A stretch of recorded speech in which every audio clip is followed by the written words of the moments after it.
নমস্কার, খুলুমকা। প্রথমে আমি সমস্ত ত্রিপুরাবাসীকে বৌদ্ধ পূর্ণিমার জন্য অনেক অনেক শুভেচ্ছা জানাই। আমি আশা করি এই পবিত্র দিনটির মাধ্যমে আমরা নিজ নিজ ঘরে থেকে ভগবান বুদ্ধের কাছে প্রার্থনা করব যাতে কম সময়ের মধ্যে আমরা এই করোনা থেকে মুক্ত হয়ে সুন্দর ত্রিপুরা গড়ার যে সিদ্ধান্ত নিয়েছি সেটা যাতে সাকার করতে পারি। বন্ধুরা,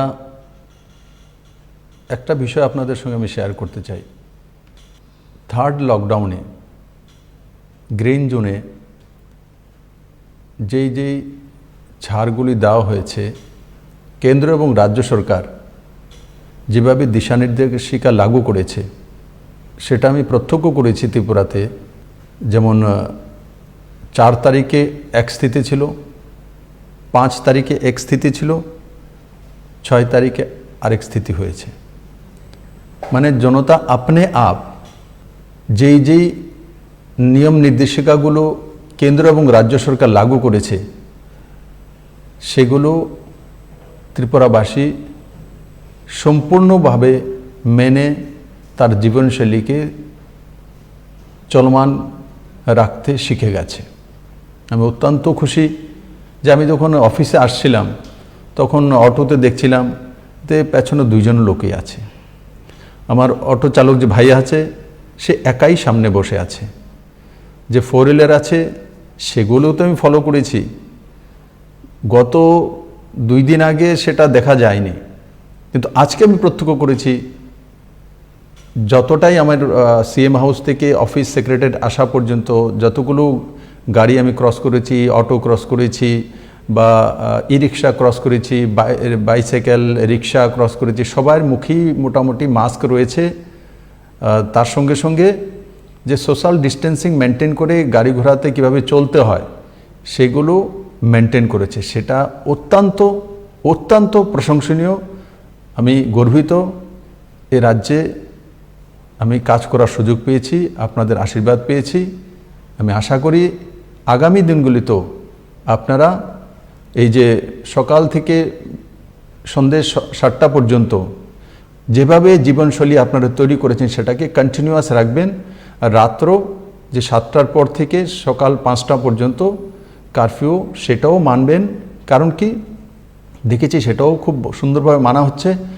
তো কারফিউ যখন থাকবে তো আপনি বোঝা যাবে যে রাতে কেউ চুরি করে মুভমেন্ট করছে কিনা বা কেউ অবৈধ মুভমেন্ট করছে কিনা। যদি কারফিউ না থাকে তখন বোঝা যাবে না যে কে মুভমেন্ট করছেন অন্য কোনো কাজের জন্য বা কেউ হয়তো বা বর্ডার পারাপার হয়ে আসছেন।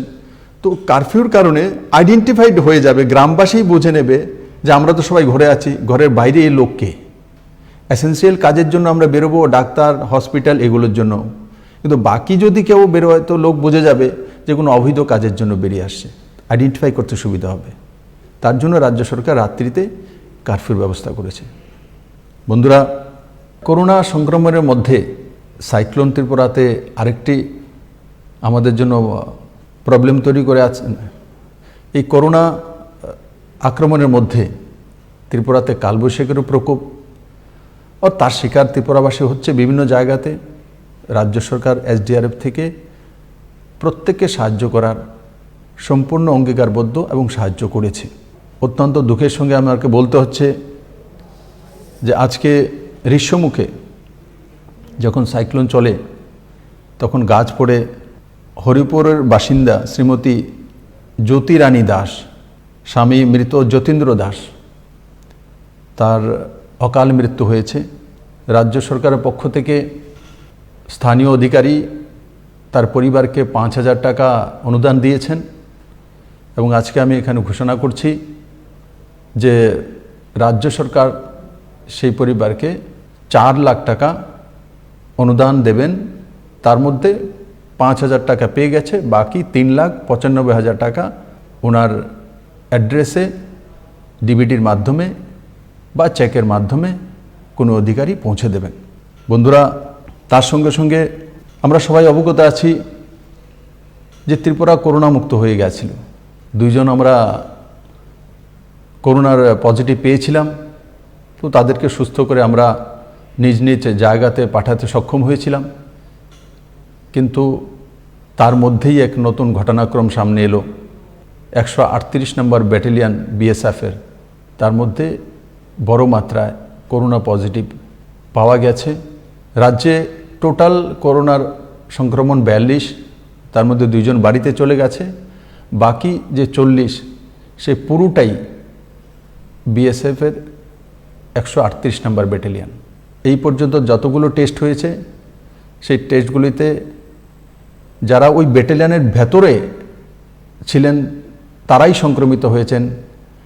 তার মধ্যে কিছু জওয়ান গন্ডাছড়াতে বা হসপিটালে অ্যাডমিট হয়েছিলেন, কোলাই হসপিটালে, গন্ডাজের হসপিটালে। যে হেলথের যে স্টাফ ছিল এরা কেউই করোনা পজিটিভ হননি, সমস্ত রিপোর্ট নেগেটিভ এসছে। সেটা একটা ভালো দিক যে আদার্স সিভিলিয়ানের মধ্যে সেটা পৌঁছতে পারেনি। একটা গণ্ডির মধ্যে, একটা ব্যাটালিয়নের মধ্যে তা রয়েছে, কিন্তু সেটাও উদ্বেগজনক, চিন্তাজনক।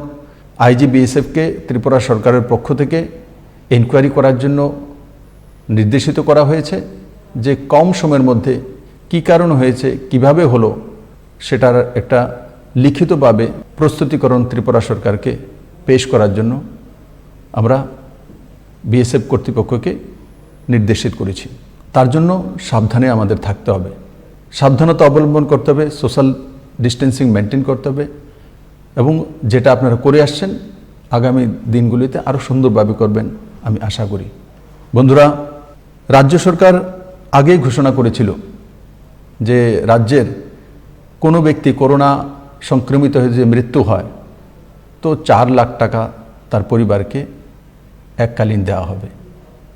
আজকে আমি ঘোষণা করছি যে যারা আমাদের প্রথম সারির যোদ্ধা, doctors, nurse, health worker, paramedics, police personnel, journalist, sweeping staff, ICDS employees, Asha workers, including the civil administration and line departments, এই সমস্তগুলো আর তার সঙ্গে সঙ্গে সমস্ত ত্রিপুরাবাসী ইনক্লুডিং এভরিবডি, ত্রিপুরাতে যারা আমার প্রথম সারির যোদ্ধা আমি নাম বললাম ওনারা তো আছেনই, 37 লক্ষ ত্রিপুরাবাসীর জন্য ত্রিপুরা সরকার ইন্স্যুরেন্স নয়, যদি কারোর মৃত্যু হয় তো 10 লাখ টাকা পর্যন্ত ত্রিপুরা সরকার সেই পরিবারকে দেবে সার্ভাইভ করার জন্য। তার মধ্যে 4 লাখ টাকা সেটা SDRF থেকে এক্স গ্রেশিয়ার ব্যবস্থা করার সিস্টেম রয়েছে। বাকি 6 লাখ টাকা CM রিলিফ ফান্ড থেকে আমার সমস্ত প্রথম সারির যোদ্ধা এবং সমস্ত ত্রিপুরাবাসীকে আমরা 10 লাখ টাকা দিয়ে সাহায্য করব। বন্ধুরা, আমি ধন্যবাদ জানাবো বন্ধন ব্যাংকের ফাউন্ডার চন্দ্রশেখর ঘোষকে। উনি বিশালগড়ের নিবাসী, ত্রিপুরার ছেলে। উনি এই COVID-19 প্রকোপের সময় CM রিলিফ ফান্ডে আগেও 3 কোটি টাকা দিয়েছেন। আর আজকেও ওনার যে ফাউন্ডেশন রয়েছে north east financial inclusion trust, তার থেকে 5 কোটি টাকা CM রিলিফ ফান্ডে আবার সাহায্য করেছেন। তার জন্য আমি সেই ট্রাস্টকে এবং সেই ফাউন্ডেশনকে অনেক অনেক ধন্যবাদ জানাবো যে এই সময় আপনারা এত বড় অঙ্কের একটা আর্থিক সাহায্য ত্রিপুরাবাসীকে করেছেন। ত্রিপুরা সরকার সিদ্ধান্ত করেছে যে 50,000 APL পরিবার যারা গরিব, তাদের কাছে BPL কার্ড হয়নি, প্রায়োরিটি হাউসহোল্ড হয়নি, অন্তোদয় কার্ড হয়নি। দুর্ভাগ্যের সঙ্গে বলতে হয় এখানে অনেক জুমিয়া রয়েছেন, জুমিয়ারা আপনি আপনি অন্তোদয় হয় কিন্তু তারও অন্তোদয় কার্ড হয়নি। তার জন্য রাজ্য সরকার ব্যবস্থা করেছে। আর আজকে আমি ঘোষণা করছি এই যে 50,000 APL গরিব রয়েছেন যাদেরকে আমরা ফ্রি রেশনিং ব্যবস্থা করেছি, এখন তাদের অ্যাকাউন্টে 1,000 টাকা করে এককালীন, 50,000 অ্যাকাউন্টে 1,000 টাকা করে 5 কোটি টাকা CM রিলিফ ফান্ড থেকে তাদেরকে এককালীন ভাতা হিসেবে সাহায্য করা হবে। যারা BPL রয়েছেন তাদের মধ্যে বড় মাত্রায় যে 4 লাখ ভাতা প্রাপক রয়েছেন ত্রিপুরাতে, তাদের মধ্যে সিংহভাগই বিপিএল এবং প্রায়োরিটি হাউসহোল্ড এবং অন্তত পরিবার থেকে আসেন। শুধু যেটা বিধবা ভাতা আর একটা পরিচারিকা ভাতা, সেটা এটা কম সংখ্যায় আছে, সেটা সবার জন্য রয়েছে। কিন্তু বাকি ভাতাগুলো কেন্দ্র এবং রাজ্য সরকারের সমস্ত যারা বিলো পভার্টিতে আছেন ওনারাই পেতে পারেন এবং ওনারাই পাচ্ছেন। তার জন্য আমরা যখন আইডেন্টিফাই করেছি 50,000 পরিবারকে এপিএল এর মধ্যে, যারা গরিব, তো ওনাদেরকে তো ভাতা দিতে পারছি না, তার জন্য সিএম রিলিফ ফান্ড থেকে এককালীন 1,000 টাকা করে 50,000 পরিবারকে রাজ্য সরকার তার অ্যাকাউন্টে পাঠানোর সিদ্ধান্ত নিয়েছে। তাতে 5 কোটি টাকা সিএম রিলিফ ফান্ড থেকে দিতে হবে। বন্ধুরা, আজকেই আমরা ট্রেন বুকিংয়ের জন্য ব্যবস্থা করছি। যারা মাইগ্রেন্ট এখানে ত্রিপুরাতে রয়েছেন 33,000-এর কাছাকাছি, তাদেরকে পাঠানোর জন্য সিএম রিলিফ ফান্ড থেকে সমস্ত খরচা বহন করা হবে এবং তাদের সমস্ত ট্রেনের খরচা সিএম রিলিফ ফান্ড থেকে প্রায় 2.5 কোটি টাকা খরচা করে এই 33,000 যে মাইগ্রেন্ট পিপল ত্রিপুরাতে রয়েছেন, মাইগ্রেন্ট লেবার রয়েছেন বিভিন্ন ব্রিকফিল্ডে এবং অন্যান্য জায়গাতে, তাদেরকে বাড়ি পাঠানোর ব্যবস্থা সিএম রিলিফ ফান্ড থেকে 2.5 কোটি টাকা খরচা করে রাজ্য সরকার ব্যবস্থা করছে। তার সঙ্গে সঙ্গে ব্যাঙ্গালোর, চেন্নাই থেকে আমরা 2টি ট্রেনের জন্য পাঠানোর সিদ্ধান্ত করেছি। তার মধ্যে ব্যাঙ্গালোর থেকে যে ট্রেন বুকিং হবে সেটার জন্য 14.5 লক্ষ টাকা, সেটাও সিএম রিলিফ ফান্ড থেকে সম্পূর্ণ দেওয়া হবে। কোনো ত্রিপুরার ব্যক্তিকে নিজের পয়সা দিয়ে আসতে হবে না। এবং চেন্নাই থেকে যে ট্রেনে আসবে সেটা প্রায় 16 লক্ষ টাকা, সেটাও সিএম রিলিফ ফান্ড থেকে ব্যবস্থা করা হবে। তো যারা ট্রেনে বাইরে থেকে আসবেন তারও ব্যবস্থা CM chief minister relief fund থেকে হচ্ছে, আর যারা ত্রিপুরা থেকে নিজ নিজ রাজ্যে ফেরত যাবেন তাদেরকেও সিএম রিলিফ ফান্ডকে দিয়ে আমরা ব্যবস্থা করার সিদ্ধান্ত নিয়েছি। আমি আশা করি যারা বহির্রাজ্যে রয়েছেন বা আমাদের রাজ্য থেকে বাড়ি যাবেন ওনারা উপকৃত হবেন। বন্ধুরা, আমরা ভিশন ডকুমেন্টসে ত্রিপুরা নওজওয়ানদেরকে মোবাইল দেওয়ার জন্য, স্মার্টফোন দেওয়ার জন্য অঙ্গীকারবদ্ধ ছিলাম। আমাদের লক্ষ্য ছিল ভিশন ডকুমেন্টসে। আমরা সেই প্রক্রিয়ায় প্রথম কিস্তিতে 14,608 জন যে ফাইনাল ইয়ার স্টুডেন্ট তাদেরকে চিহ্নিত করেছি। তার মধ্যে ত্রিপুরাতে গভর্নমেন্ট কলেজ এবং গভর্নমেন্ট ইউনিভার্সিটিগুলো রয়েছে বা গভর্নমেন্ট ইনস্টিটিউশনগুলো রয়েছে, তার মধ্যে যারাই ফাইনাল ইয়ারের স্টুডেন্ট এমতো 14,608 জনকে 5,000 টাকা করে আমরা স্মার্টফোনের জন্য ডিবিটি করে তার অ্যাকাউন্টে টাকা পাঠাবো। আজকে তা লঞ্চ করা হয়েছে এবং 6 মে থেকে 6 জুন পর্যন্ত তার রেজিস্ট্রেশন হবে। তার একটা পোর্টাল করা হয়েছে, আর সেই পোর্টালটা হচ্ছে ন্যাশনাল স্কলারশিপ পোর্টাল @scholarships.government.in। তার মধ্যে ফর্ম ফিল আপ করা আর ভেরিফিকেশান কলেজ এবং ইউনিভার্সিটির পক্ষ থেকে 15 মে থেকে 15 জুনের মধ্যে করা হবে, আর অ্যাপ্রুভাল করা হবে 22 মে থেকে 30 জুন। আর ডিসবার্সমেন্ট অফ মানি যে 5,000 টাকা করে পাঠিয়ে দেওয়া হবে সেটা 1 জুলাই থেকে 15 জুলাইয়ের মধ্যে সমস্ত 14,608 জনের অ্যাকাউন্টে 5,000 টাকা করে চলে যাবে।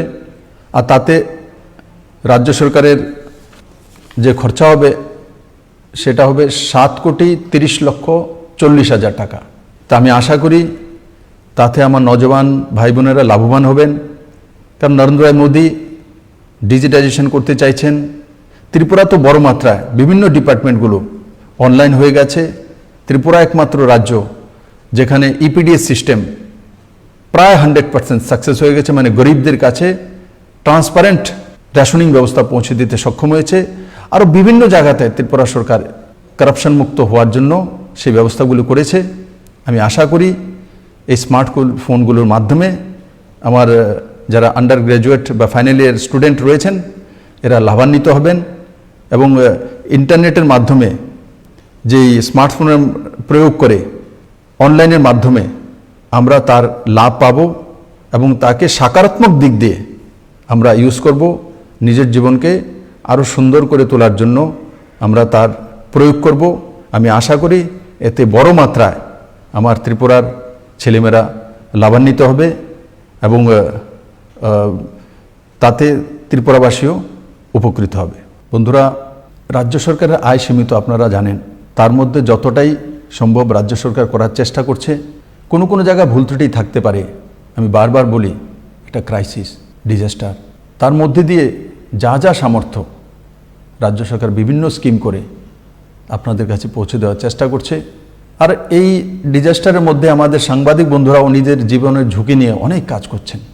আজকে আমরা সিদ্ধান্ত করেছি যে আমাদের সমস্ত সাংবাদিক বন্ধুদেরকে আমরা স্পেশালি করোনা যে টেস্ট হয় COVID-19, ওনাদের কাছ থেকে স্যাম্পল নিয়ে আমরা টেস্ট করব এবং একটা স্পেশাল ব্যবস্থা করে দেব স্টেপ বাই স্টেপ। এবং আমি এটাও বলবো যে আপনারা সবাই সাবধানে থাকবেন, কারণ আপনারা জিবি হসপিটাল যাচ্ছেন, মুখ্যমন্ত্রীর কাছেও আসছেন, সচিবালয়েও যাচ্ছেন এবং কিছু কিছু সংবাদপত্রের বন্ধু আমবাসার BSF ক্যাম্পও গিয়েছে। তো ভয় পাওয়ার কোনো কিছু নেই। সবারকে আমরা সেই COVID-19 টেস্ট স্যাম্পল নিয়ে টেস্ট করাবো। আর আমি আশা করি সমস্ত সাংবাদিক বন্ধুরা সুস্থ আছেন, ভালো আছেন। কিন্তু আমরা আমাদের জীবনের ঝুঁকি নেব না। আমরা নিজেদের পরিবার সুস্থ থাকে এবং আমরাও যাতে সুস্থ থাকি আর কাজও যাতে করতে পারি, এই তিনোটা মিলে যাতে আমাদের জীবনশৈলী চলতে পারে, সাবধানতার সঙ্গে আপনারা আপনাদের কাজগুলো করবেন, জনতার সামনে নিয়ে আসবেন। কিন্তু আবার বলবো, জান হে তো জাহান, জান থাকলেই আমি সাংবাদিক থাকবো, কাজ করতে পারবো। তার জন্য সাবধানতা অবলম্বন করা, যেই যে কাজগুলো আপনারা অন্যের জন্য বলেন সেগুলো নিজের জীবনেও লাগু করা। আমি দেখেছি আপনারা লাগু করেছেন, কিন্তু আরও সতর্কতার সঙ্গে করা, আরও সতর্কতার সঙ্গে করা। কারণ আমার চাইতে বেশি আপনারা ঝুঁকি নিয়ে কাজ করেন, আমি দেখেছি বিভিন্ন জায়গায়। আমরা তো বসে থাকি এখানে সেক্রেটারিয়েটে বা CM হাউসে মিটিং হচ্ছে, এটা নির্দিষ্ট জায়গার মধ্যে। আপনারা বনে জঙ্গলে হসপিটালে বিভিন্ন জায়গাতে যাচ্ছেন, তার জন্য ঝুঁকি আপনাদের বেশি। ঠিক আছে, রাজ্য সরকার আজকে ঘোষণা করেছে 10 লাখ টাকা ইন্স্যুরেন্স, 10 লাখ টাকা এককালীন দিয়ে দেবে, কিন্তু টাকাই জীবনের সব শেষ নয়। আমি তো মানুষ চাই, আমার জার্নালিস্ট বন্ধুরা হোক, যারা ফ্রন্টিয়ার যোদ্ধা রয়েছেন, তারা যাতে সুস্থ থাকে, ভালো থাকে, তাদের পরিবারও যাতে ভালো থাকে, আর সর্বোপরি সমস্ত ত্রিপুরা মানুষ যাতে সুস্থ থাকে, এটাই আমার ভগবানের কাছে প্রতিদিন প্রার্থনা থাকে। ত্রিপুরেশের মায়ের কাছে প্রার্থনা করি। আমি আশা করি আমার ত্রিপুরা ভালো থাকবে, সুন্দর থাকবে, সুস্থ থাকবে এবং কম সময়ের মধ্যে করোনার কারণে যে লোকসানটা হয়েছে ফাইন্যান্সিয়ালি, সেটাও আমরা ওভারকাম করে উঠব। আপনাদের সহযোগিতা চাই। যেভাবে এতদিন আপনারা সহযোগিতা করেছেন, আগামী দিনগুলো তো করবেন। সরকারকে কিছু কিছু জায়গা হয়তো করার সিদ্ধান্ত নিতে হয়, আপনাদের ভালোর জন্য সেই সিদ্ধান্তগুলি করতে হয়। যাই আছে সেটা আপনাদেরই রয়েছে। CM রিলিফ ফান্ড আপনাদেরই দেওয়া, আর CM রিলিফ ফান্ড থেকে তার জন্য আজকে আমি সমস্ত ঘোষণা করে যেখানে যতটা সাহায্য করা যেতে পারে তার সিদ্ধান্ত করে নিয়েছি। আমি আশা করি আপনারা ভালো থাকবেন, সুস্থ থাকবেন। সবাইকে অনেক অনেক ধন্যবাদ। জয় হিন্দ।